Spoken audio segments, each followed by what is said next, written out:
So England have won their first Test match. They bowled India out for 192 on the fifth morning predominantly. They took 5 wickets before lunch for 105, 3 of them falling to Jimmy Anderson, eventually bowling out for 192 to win by 227 runs. There was some resistance from Virat Kohli, who was the 8th man out for 72, and a very nice half-century as well from Shubman Gill. But otherwise, England were on top throughout. There were some good sharp catches taken as well. But in some ways, although the spinners clearly dominated, it'll be that reverse swing of James Anderson this morning that I think will live long in the memory. A fantastic performance. 3 for 17 from 11 overs. Jack Leach finished with 4 for 76 to come back after the hammering they took from Punt in the first innings, of course. Punt failed today, made only 11. He was one of those that fell to Jimmy Anderson. So a terrific all-round performance by England. There'll be one or two aspects of the game they'll look at, I'm sure, over the next 3 or 4 days. India, I think, have got rather more to look at over the next 3 or 4 days. We can discuss all of that with Michael Vaughan, who is gazing at me through his Zoom screen now. It's funny, isn't it? I mean, we talked last night, Michael, at some length about the declaration and how long it took and whether England had done the right thing, and we put out the reasons that I think we felt for that probably happening, didn't we? We suggested that it was probably because of the concern that Root might have had about the spinners if India did get on top, and also the hardness of the ball. There are all sorts of things that actually came into it, which in a way now look rather rather irrelevant, don't they? Because England have won so easily. Yeah, generally in those situations, it's not often that a team bat out the last day, but you know, I still think they didn't play the last session that well last night. I thought they could have been a bit more direct, but it's not about that. It's about how well they've played over the course of the 4.5 days. That has been a 10 out of 10 performance. I honestly, apart from the last session when you could argue, could they have pulled out early, could they have got on with it a bit sooner, that is the only thing that I could say has been slightly wrong with the England team, and that's only a small little thing. That's been a real high-class performance from 1 to 11. Dan Lawrence, I guess he'll be slightly disappointed that he didn't get a few more runs, but you know, not every batter is going to get runs in every Test match. Everyone contributed. You know, Ollie Pope playing a little cameo in the second innings. Josh Butler's played his part. Ben Stokes back in the side, having not played any cricket. Jofra Archer just looked like they've been playing cricket for months and months. And I think that's a reminder to us all that, you know, when you arrive into a Test series just fresh in mind, you might not be fresh in your body in terms of cricket prepared and ready, but when you're fresh in your mind, it counts for a great deal, particularly when you're a high-class player like the Ben Stokeses and Jofra Archers of this world. Joe Root, he's a wonderful player and he's a fantastic captain. You know, I think it's taken him time, and this last year and a half, I think Chris Silverwood has just given him a massive boost and almost not taught him, but together they've worked out a formula of the way that they need to play Test match cricket. And since Chris Silverwood has come in, they've been so much more consistent in their approach to Test match cricket. They've lost the odd game, but that's because the opposition have played better, not because of the approach of the England side, which is so important. I just go back, I just wish England had changed their mind and let Josh Butler play the second Test match. England have just gone 1-0 up. Yeah. Just say to Josh Butler, Josh, it's 3 days and 5 days and then you go home, because this is very special. You know, to win a Test match in India takes some doing, but if there can be a team that wins a Test series in India, a 4-match series against this Indian side, miss the one-days, miss the T20s, stay at home as soon as the Test match series is finished or the result is ended. But I just want to see Josh Butler playing in that second Test match. I get the bubble, I get that they need time away from home, back at home, but when you've just gone 1-0 up, you've just played on the same venue, you're playing on the same venue in a few days' time, surely you want to go again with exactly the same unit. It might be a change in the bowler. Jimmy might be replaced by Stuart Broad because of the ages and the bodies, etc., etc. But surely, Akis, you'd want Josh to be playing on Saturday when you start again, wouldn't you? It's the problem with making these decisions in advance, isn't it? Because you wonder, I mean, as you've toured many times, when you've been away for a while, you do have your mind on that going home date after a bit, and he's had that in his mind, and he's sold it to his wife and to his family. I'm coming home. You know, there's the Zoom calls to his kids and whatever. You know, I'm coming home. Don't worry, I'll be back on that date. But you wonder Yeah, I wonder how he might feel But tomorrow. what about a negotiation? You just say, okay, I'm not coming home till potentially next week, but by the way, I'm staying at home for another couple of weeks. I'm not playing the one days in the T20s. Yeah, no, I agree with you. I mean, because I was going to say, you wonder how he feels or might feel tomorrow. He's played a big part in this as well, because he kept wicket really well, and the role that you need and the momentum that you need to lose such a leading player. I mean, you just wonder whether he would really actually want to do it now, or not play in the next Test match. They put so much. It's their life. So much hard work and everything else. It's just special times, Agus. You know from being around cricket for such a long period of time, is that when you get an opportunity to do something, and winning in India would be, I mean, the 1-0 up 3 to play, it will get tougher because India won't play as badly as they have done this week. They're going to get better, we know that, and the pitches might just start to favour them a little bit more so. But to win a Test series, I mean, Alistair Cook was a part of that Test series, captain in 2012 when they won there. I put that down as one of England's greatest ever Test victories because of the fact that they'd gone 1-0 down. They came back and managed to win in Mumbai, then Calcutta, then got a draw in the last Test match, Joe Root's debut Test. Well, you only have to look at recent history. It's near on impossible to win in Indian conditions in a Test series. So if you get the chance to do so, surely you want to stay and be a part of it. It'll be very interesting to see if there is any movement on that, won't it? Because the thought of packing up your suitcase tonight, maybe might be on a flight tomorrow. Yeah. Pack your bags up and off you go. I'm just seeing my mate. He's my new favourite, Agus, Jack Leach. I just think he epitomises everything about this England cricket team at the minute in Test match cricket. That he's an interesting character, isn't he? I mean, he's got Crohn's disease. He physically, he has his moments where he really struggles. He talked a lot about depression last summer when he was in the bubble and not playing and so on. So there are areas you think, oh wow, okay, is this fella strong enough to play Test cricket? But crikey, he's got some character, hasn't he? To come back from where he's been, from being so ill, from having played so little cricket. He's just one of the nicest men in the world who works so hard at his game. He got a hammering in that first innings from Pant, and yet he's come back and he started it off. That ball he got Rohit Sharma out last night. I mean, that would have sent absolute shudders through the Indian dressing room. Yeah, I mean, it just epitomises what this Test team are all about. It's just character. It's a unit. They play together. I know they're very close as a group, all really good pals, which, I don't think hugely important, but I think it really helps if you can all get on, and you take that onto the pitch, and not just the 11 that are playing, but there's a group behind that aren't playing. Stuart Broad's been carrying the drinks this week. He'd have played a part. He'd have been tactically talking to the bowlers throughout the week. Chris Silver, Graham Thorpe, Jonathan Trott's out there, Chris Reed's out there. They look like England are a real together unit, which is great to see. I guess now it's almost like the pressure's on because you go 1-0 up, you play so well, and you kind of think, come on, can you do it again next week? And we all know that that toss is going to be so important. If England win the toss and bat, which obviously they will do, it could sway the series. They'll have another great opportunity because the way that they're playing and the confidence levels are so high. If they can bat well again, they'll know that the pitch is going to deteriorate and they know the ball's going to reverse swing. If they don't, well, it's going to be a little bit more difficult. Jack Leach. Hello.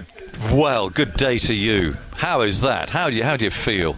Very very pleased that we got over the line, and great win for the boys. A real team effort. Probably the hardest sort of week of Test match cricket I've experienced. So just really pleased we got the win. Just, to have done it so quickly and so emphatically as well.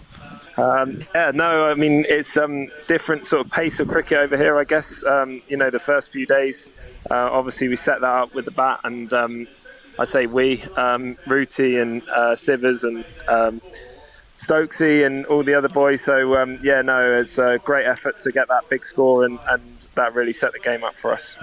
And I just wonder too, Jack, that I was just talking to Michael about it, that ball that bowled Rohit Sharma last night. I mean, that was, in a way, just perfect, wasn't it? I mean, it was an unplayable, brutal ball, and what the Indians must have felt sitting in the dressing room seeing that. Yeah. It's that's what you want to do as a arm spinner, and I'll have a watch back of that for sure. It was. Have you seen it yet? It was a good feeling. No, I haven't. No. Wow. But it's just great to get the wicket today, and I thought like our seamers, the way they bowled Jimmy in particular, unbelievable. So just really happy. Yeah, and that was the big one today. I mean, we'll talk about Jimmy Anderson in a second, undoubtedly. But if looking at the way things resumed today, to get Pujara out would have been absolutely the number one aim, I suspect. And there you go, you got him. Lovely ball again, turned. It was good. There was actually turning from straight with that newer ball as well, and I guess it was happening a little bit quicker with the newer ball, and it's important to try and make the most of those moments, and it was again a nice ball, and really happy with that. And things just seem to follow a plan today, clearly, to keep Anderson back, get the ball a bit older, get the ball to reverse swing. Oh, look, it is reverse swinging. As soon as he came on, that first over was incredible. I mean, to have someone like that in your side, so that everyone, the whole bowling attack, you've got Jofra Archer bowling quick, even though it is India, and even though it's a crumbling pitch in which the spinners are, I suppose, traditionally expected to thrive, I mean, everyone in the attack can play a part. Yeah, no, exactly right. I think we had all bases covered, and Jimmy's skills are unbelievable. He's done it for such a long time, and we should never take that for granted. And Josh pace as well. Just really great, obviously, for me as a winner to sort of pull at the other end to those guys. Yeah. Tell me how you got over that first innings, Jack, because Pant got after you there, and it was pretty brutal stuff, wasn't it? And you'll be going in your mind, you were thinking, I'm supposed to be getting wickets on here, and everyone's expecting me to come on and turn the ball, and this bloke's just absolutely, he won that battle, didn't he? I mean, he was ferocious. How did you get that out of your head? I found it tricky. I found it a tough experience down here. As a spinner, I know that I'm going to, get a bit of people wanting to target me. But it's important that still 2 days ago, I felt like I could make it. So sometimes your best ball could go out the park, or it could be a wicket. So you have to take the rough with the smooth, I guess. And but I can't say that I enjoyed it, and I did have a low evening on the third day, but I've experienced that before, knowing that the next day can be very different. So you have to keep going, and the boys really helped me with that, and I'm very thankful for them. Yeah, I mean, you're a tough cookie in there, Jack, aren't you? Really? I don't feel that really, but if you think so, Aggers, then I'll go with that. Well, Jack, look, it's lovely to talk to you. Well done, congratulations, and good luck on Saturday. Thanks for talking to us. Thank you, Aggers. Cheers. Cheers, bye-bye. He obviously doesn't feel that he is this tough kind of character, no. And he probably has a lot of self-doubt, as many cricketers do, but the most important aspect when you do have that self-doubt is to just trust your processes and trust what you've done in practice and your preparation. That evening sat in his hotel room, having been dismantled by Rishabh Pant, I'm sure he'd have had a conversation or two with a couple of his clients. I know he's very close to Joss Butler. I'm sure Joss would have had a brew with him that evening and say, come on, you'll come back tomorrow. It's just one ball, you'll get a wicket, and then all of a sudden things get a little bit easier, and in the second innings when it starts to do a bit more, it'll be your time. But that initial moment when you sat in your room and you have been dismantled, as a cricketer, it's not nice. It's like getting a first baller as a batter, and you think you've been embarrassed, and you start questioning yourself, can I play at this level, can I face this kind of bowler? That's the kind of demons and the talk that Jack Leach would have had to himself, but it's his character. He keeps bouncing back. You only have to go back to Jack Leach in that heavenly performance to bat the way that he did under that amount of pressure. I know that's not the skill that he's picked for, but that to me shows a huge amount. I actually sometimes look at bowlers of how they do bat, because there are a lot of bowlers that just bat in a free-spirited way and that's the way they play, but when you've got someone like Jack Leach, it epitomises what he is about, to kind of grit himself with the bat in hand, knowing that he's going to wear a few and get hit and get a few on the gloves. He does it for the team. Everything he does is for the team, and I think England have now got a group that they look like they've got every single player that plays working their role for the team perspective, and that's a great place to be for an England team. I don't think you were with me when we're talking about Dom Bess, who's, he keeps picking up wickets at the moment, extraordinary. But I mean, he's very inconsistent today in terms of length. And so I'm just going to talk. We should talk to the batsman Michael Vaughan, and talk to the former off spinner Michael Vaughan. I was trying to work out why, and because he's not been like that really in the past. I mean, he bowled in South Africa last winter. He bowled really tidy, tight spells, and I just wonder if it's only a guess, but sort of the old bowler in me wonders if they're just trying to make him flick that ball a bit too hard at the moment. They're really trying to get some extra revolutions on that ball, and he's just lost his control. Yeah, I mean, in the first innings he had great control. It's the best I'd seen him bowl. He bowled beautifully.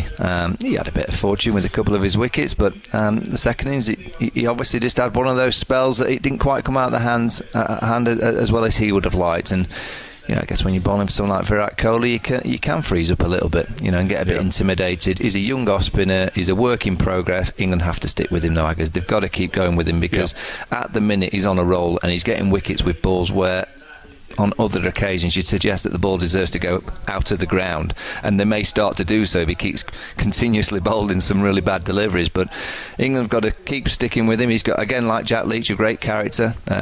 He hangs around with the bat. He's good in the field. I guess there's that temptation of throwing Moeen Ali in there, but you can't be throwing a Moeen Ali in there that's played no cricket at all when you've got an off spinner that's got wickets in 3 consecutive Test matches, even though he's been a little bit inconsistent. He's contributing with the bat in hand and as I said, in the field. So he's a work in progress. England have just got to stick with him. Meantime, last one for you. Joe Root's equal to your record, Michael. Yes, he has. It's great. I mean, he's... I'm sure you'll be sending him a message later. Absolutely will do. I mean, I've always said with Joe that... he's pretty much, I played at the same club. We used the same bat for many, many years. He's played at the same county, bats right-handed. He's a bit better than me. Then he went into captaincy. He kind of copied me, but every time he's copied me, he's surpassed it very quickly and become a lot better. And that was with the bat in hand. And I'm pretty sure, no question, he's going to get at least 1 or 2 more victories. But with the way that he's captaining and the age on his side, he could end up with an amount of victories that potentially could never be surpassed. Will he beat you over the next month? Questionable. Questionable. If he's very good at tossing, or should I say calling, yes. If he's calling at the toss, it kind of does not go the way that he would like. Potentially not, but that day-night Test match, either way, it's going to be an interesting one for England. That's the 3rd game. It's going to go past it. I just think they're onto something special this year. They have got something going, this England Test match team. I think when you go back to around 2016, 17, we could feel that the one-day team were onto something, and we were all talking about, wait a minute, this is on. The World Cup win is on.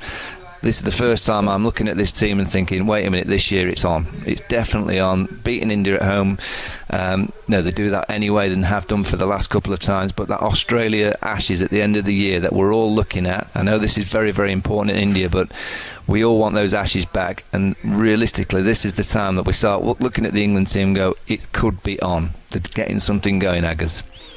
Right, lovely. Thank you, Michael, very much indeed. We'll catch up with you on Saturday. Ben Stokes has won the Moment of the Match award, and that's that brilliant catch that he took low to his right. It was an absolutely fantastic moment, a beautiful reflex catch, and so he's gone off with a big trophy. Now then, Prakash Wakanka called this 3 or 4 days ago. I think you saw the writing on the wall, Prakash, and we didn't want to get too carried away with ourselves here, but you were right. What did you make of that today? Well, first of all, thank you for acknowledging that I was right. You don't do that often enough. No, I don't. I try and avoid it wherever possible. It doesn't happen very often, Prakash. Come on. We'll talk about that another time. But yes, I mean, I did feel that this was going to be over before tea. And the reasons were simple, obvious. I don't really need to go into them. All of us know them well. Deteriorating wicket, not a great amount of application, I dare say. And the England team, which realized very clearly that there was no way they were going to lose this game. And I think when you have that behind you, you just do that little bit extra. What I'm pleased about is to see Shubman Gill once again do well. Virat Kohli probably indicating that he's now getting into a little bit of touch. I'm worried about Ajinkya Rahane. I mean, he seems to be in the old binary form. Either it's 100 or nothing. And that's a little bit of a concern for me in terms of where the Indian vice captain is going. Yeah. But otherwise, a absolutely stellar bossing performance from England, because I think if you look at all the sessions, Aggers, they won, 90% of them by a distance. So terrific performance. I don't know what the wicket next door is going to be for the second test, but if it's anything like this, and like Michael said, if Root calls correctly, Australia might be first getting happy, and then England might actually go on and do something completely different and book a place in that final. What are people offering as explanations for this then from the Indian perspective, who have not had a good game? I keep saying I'm taking nothing away from England at all. You go there and you beat India, crikey. But you do have to be honest and say that they were not that full strength team, the bossy team that just won in Australia, the brave hard way, didn't turn up. No, they didn't. And I think if you look at it, Aggers, one of the reasons why what happened in Australia happened was I think there was huge amount of adversity, one. Two, I think there was a degree of consistency from those that were performing. Now, if you look at the second innings for India, both Rishabh Pant and Washington Sundar, who were sort of the two players who one thought, having done well in the first innings, would be able to bat well, neither of them got going. And yet again, Jimmy Anderson. I mean, who would have thought, based on the first innings performance, that he would pick up three vital wickets in the second innings? So I think it was more about England playing exceptionally well, a lot of things coming off for England, coupled with the fact that I think India, I don't want to use the word complacency because I don't think modern day Test cricketers can afford to be complacent. Maybe there was a slight overstatement of confidence possible, that we'll do it anyway. And then as the innings progressed, and Root, I think, really buried India with that double 100 up front on day 1 and 2. And after that, England just didn't look back.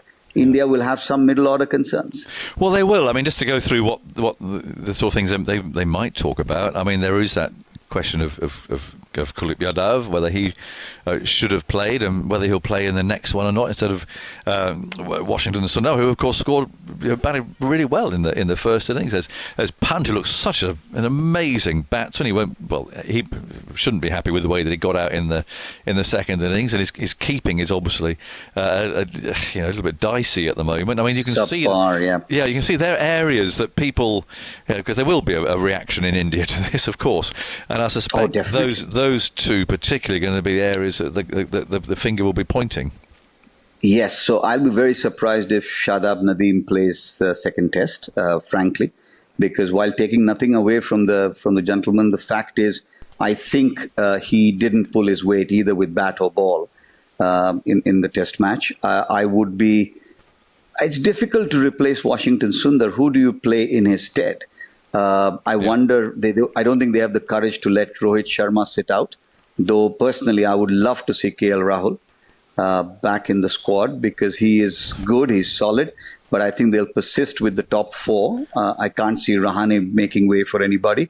So they'll be hoping that some of these guys can turn it around. I actually don't see more than one change in the second test match, which is potentially the replacement of Shadab Nadeem, assuming that Jadeja is still unfit. Yeah. And Kohli, meanwhile, I mean, at least he got runs there. I mean, from England's perspective, at least he didn't get 100. But from his point of view, he was disappointed at defeat. But he played nicely. I mean, there's not going to be too much chuntering I wouldn't have thought about the Indian captain. No, I don't think so. I mean, look, we all know the class that these players like Kohli and Williamson and Root and Smith are in. And we know that if they go through a little bit of a bad patch, it's only a question of when and not if. So I think Virat has once again batted well. And for him, he'll be particularly pleased that he's done it in the second innings because his second inning average is much, much lower than his first innings. So he'll be happy with that. I think the biggest worry for me is, frankly, Ajinkya Rahane. Because he is, unfortunately, in this game 1-0, you can say he got out very early, never really settled. But, he's got to carry that weight, right? It can't be Pujara every time. And therefore, I'm a little worried about Ajinkya. He'll probably come back and get a good score in the next test match. But India are going to have to do some serious thinking. And Ravi Shastri is going to think of a different badge from the 36 that he talked about after the Adelaide debacle, saying, wear that on your chest and go out and fight. He's going to have to think of some different language, more motivating words. And I think this side can come back. They will want to come back desperately. Prakash, thanks so much for joining us. You have a good couple of days. We'll join you on Saturday. And now, Joe Root, good afternoon to you. What a performance. Afternoon. Thank you. Yeah, very good performance. Brilliant. Really proud of the group. We've performed very well throughout these 5 days. And, to be stood here 1-0 up in the series so far is a really good feeling. So, very proud. I think you are. And of all the Test wins now, and you've equalled Michael Vaughan. Of course, I'm sure he'll remind you of that later, or you remind him of one of the two. But I wonder where that particular Test win ranks.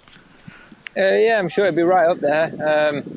I think it was always important that we started well coming here. It was a huge series. India full of confidence off the back of what they've achieved in Australia, and a very fine team at home. So for us to perform like that is exceptional. Really proud of the group. But we delivered our game plan exactly how we wanted to. We got big first innings runs. We've had long periods of time, put a lot of work into their bowlers and them in the field, and then we were very smart about how we took 20 wickets. So that's a good marker now for the rest of the series. I don't think we were perfect. I think we can do things slightly better. But again, that's an exciting place to be, having been sat there 1-0 up out here in India. And the form you're in, Joe, I mean, wow. I mean, what's it like to be batting like you are at the moment? Yeah, it feels good at the minute. You want to keep just riding the wave, keep getting yourself stuck in, giving yourself a chance at the start to get in, and then just try and be ruthless. And I really benefited from having a few good conversations about my batting with a few ex-players, and working with guys like Virat Kohli out in Sri Lanka. And just being really realistic about where things are at, and off the back of it, I think seen some of the best of myself. I do think these conditions probably suit my game, facing a lot of spin, and it's nice to then be able to get in and really make it count. So hopefully I can carry that forward for the next 3 games as well. Did you know you were getting your 200 up with a 6, by the way? There was some conversation about that. No, I had no idea. I thought I still needed a couple more runs. So it's a little bit of a muted celebration, but still, yeah, it's a strange one. And this morning when the plans... Well, let's go back to last night, first of all. You've been aware that everyone was saying, what's going on? Why hasn't Root declared? Perhaps you can just talk us through the thought process there so we know from the horse's mouth what happened. Because at tea, everything seemed to be moving along, motoring along for, presumably for a sort of declaration fairly soon after. Why didn't you choose to do that? Yeah, well, the idea was to try and get to 400, and then we could go out and have a little bit of fun. Unfortunately, it didn't quite materialise like that, and we didn't quite score as freely as we would have liked. But having spent the most time out there on that wicket, having batted on it throughout different parts of the game, I knew that the deterioration of it was going to be able to create 10 chances for us on that last day. And I wanted to make sure that there was only two results possible going into it, and make sure that, with that in mind, it was take a lot of pressure off our bowlers. And they delivered extremely well under that. I also wanted the ball to be nice and hard when we turned up this morning, so that that was still going to be a big factor in things, making sure it go up and down for the seamers and that extra bit of bounce for the spin. So, we sat here right now and we've still got half the day left. And, yes. It doesn't seem to be that much of an issue. No, well, it isn't. It isn't as things turn out, is it? Of course it's not. What is an issue, though, Joe? And I'll just ask you as a last one. Joss Buttler's going home tomorrow, isn't he? I mean, is that still going to happen? I mean, is he happy about that?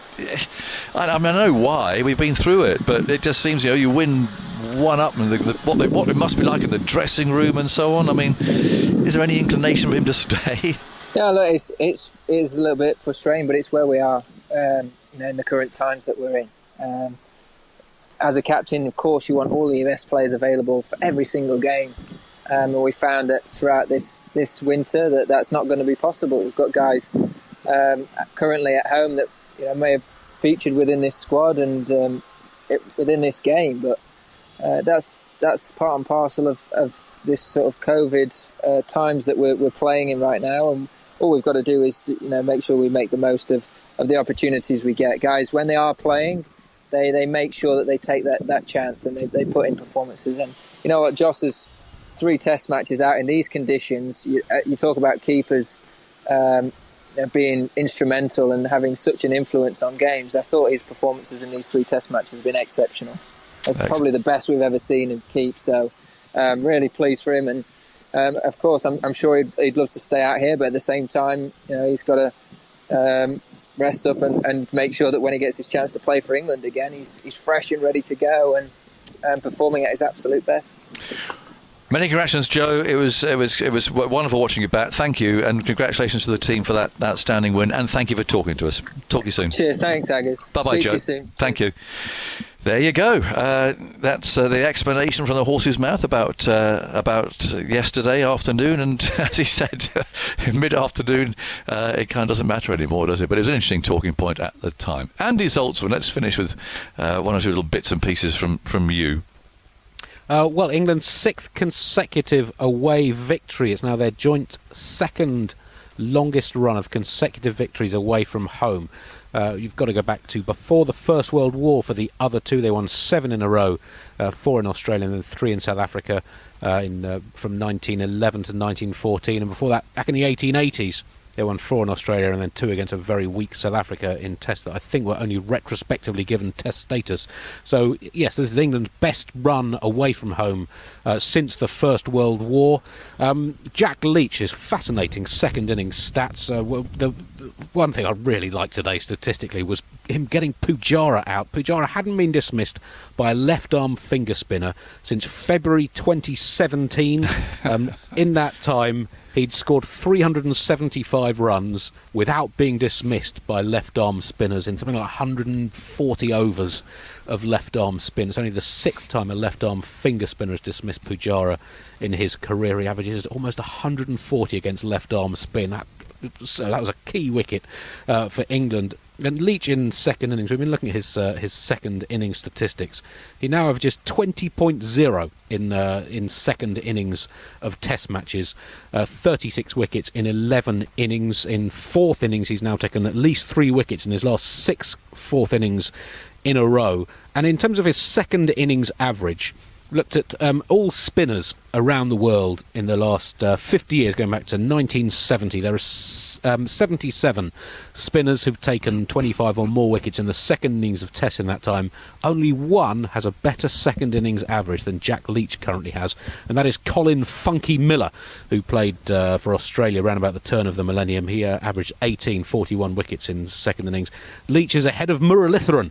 In third place, Jadeja, who India missed so terribly in this game, in fifth place. Bish and Betty, then Shane Warne, then Ashwin. So that gives some context to how well Leach has performed for England. He's played a lot of these tests in Asia and he has delivered regularly for England. Dominic Bess had a curious match, having a curious winter, but he's taken 17 wickets in 3 tests, average 22, a wicket every 42 balls. Back in the summer, just 8 wickets, average 55 and a strike rate of 102. So he's having a productive time, albeit without yet finding that consistency that we've been talking about. Virat Kohli has lost 4 tests in a row as India captain. It's only the 5th time an India captain has lost 4 or more tests in a row. It happened twice under Dhoni's leadership. One of them in that 4-0 defeat by England in 2011. So it's one of England's great away wins. As I said earlier on, India, since they lost to England in 2012, in the 34 tests they played since then, have only lost once. So this really is an absolutely spectacular victory. And Joe Root, who you were just talking to, is to repeat the stat from the other day, 684 runs in 3 tests this winter, the 10th most productive 3-test sequence in Test match history.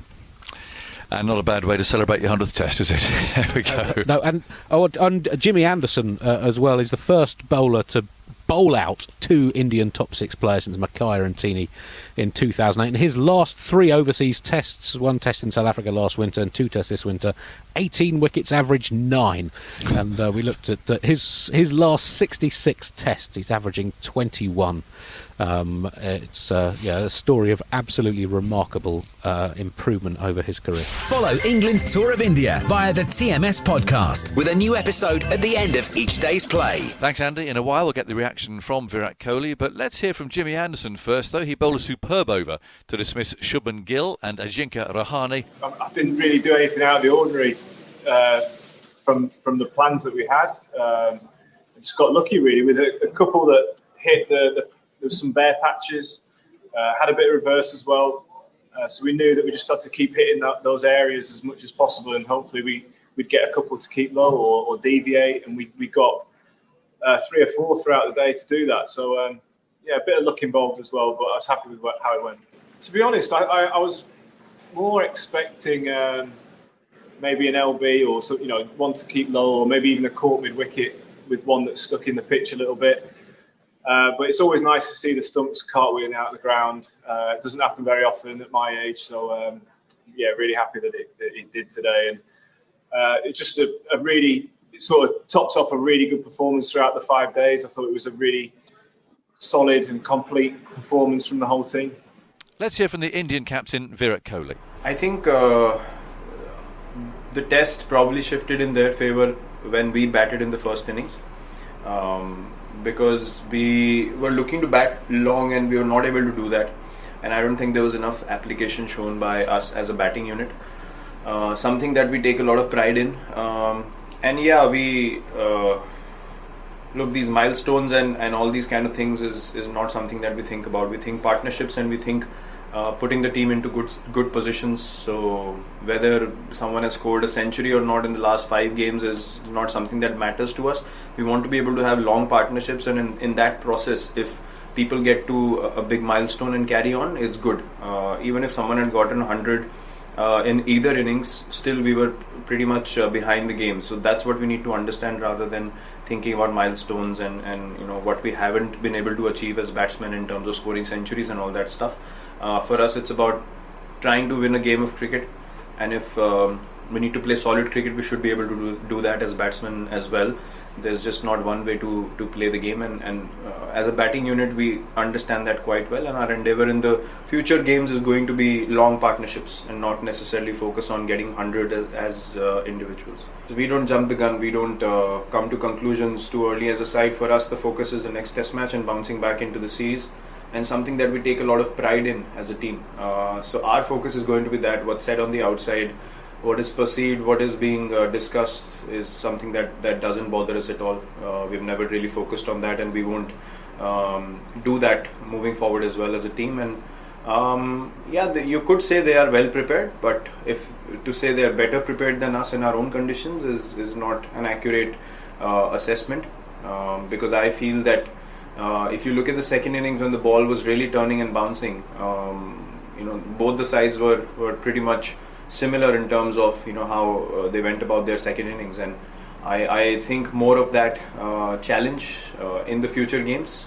Maybe you can analyze then whether we are better prepared or they are better prepared, and whether this is our toughest challenge or not. We are not jumping any guns yet, and we are just focused on playing good cricket and winning test matches.